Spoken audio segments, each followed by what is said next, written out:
इसके सदर डॉक्टर फारूक अब्दुल्ला ने कहा है कि बीजेपी को जवाब देना चाहिए कि 10 वर्षों में उन्होंने कितने लोगों को रोजगार दिया है। डॉक्टर फारूक अब्दुल्ला ने कहा कि बीजेपी ने जम्मू कश्मीर से सब कुछ छीन लिया।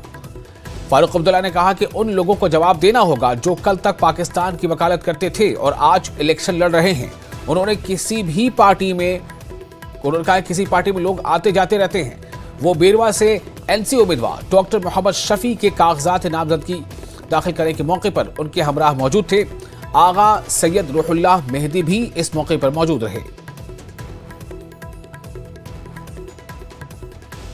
नेशनल कॉन्फ्रेंस और कांग्रेस के प्रॉक्सी कर रहे हैं ताकि नौजवानों को रोजगार से महरूम किया जा सके। ये कल तरुण चुका उनसे जरा पूछिए 10 साल में उन्हें कितने रोजगार दी है। यहाँ पे हमसे क्यों सवाल करते हैं? वो तो हुकूमत कर रहे थे। कहाँ है रोजगार यहाँ के लोगों की? क्या महंगाई को कम किया?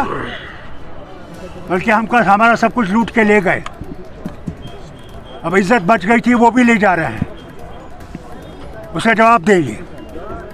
राहुल बाद यहाँ पे सियासी करवट बदली है और जो अलायदी पसंद लीडर्स है वो और उनके रिश्तेदार फॉर्म भर रहे हैं, मेन स्ट्रीम पॉलिटिक्स में आ रहे हैं। तो किस नजरिए से आप देख रहे हैं इस चीज?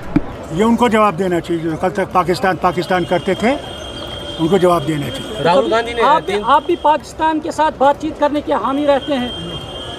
ये बातचीत फारूक अब्दुल्ला नहीं कर सकते। ये बातचीत हिंदुस्तान के वजीर आज़म और पाकिस्तान के वजीर आज़म कर सकते हैं। ये उनका फैसला है। आप चाहते हैं कि मजीद आगे चलकर और बातचीत होनी चाहिए पाकिस्तान के साथ?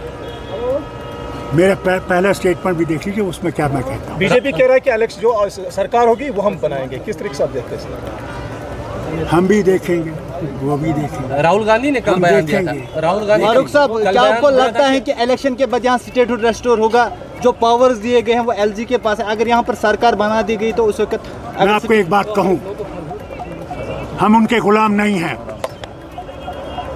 हम इस रियासत के मालिक हैं, यहाँ के लोग। ये बात याद रखिएगा और उनके पल्लवों से कहता हूँ, होश करें।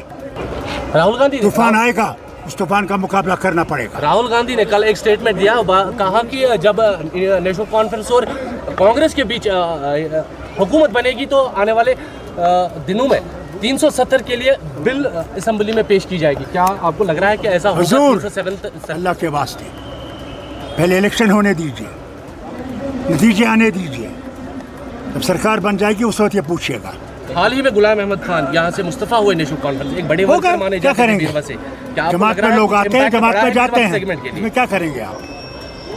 कितने लोग गए, कितने लोग आए और आज भी आ रहे हैं। ये दौर चलता रहता है इलेक्शंस में। डॉक्टर फैसल साहब पे क्या कुछ नजरिया है नेशनल कॉन्फ्रेंस का? आपने हमारा मंशूर पढ़ा है? हाँ, अगर पढ़ा है तो वो मंशूर आप लोगों के सामने लाइए।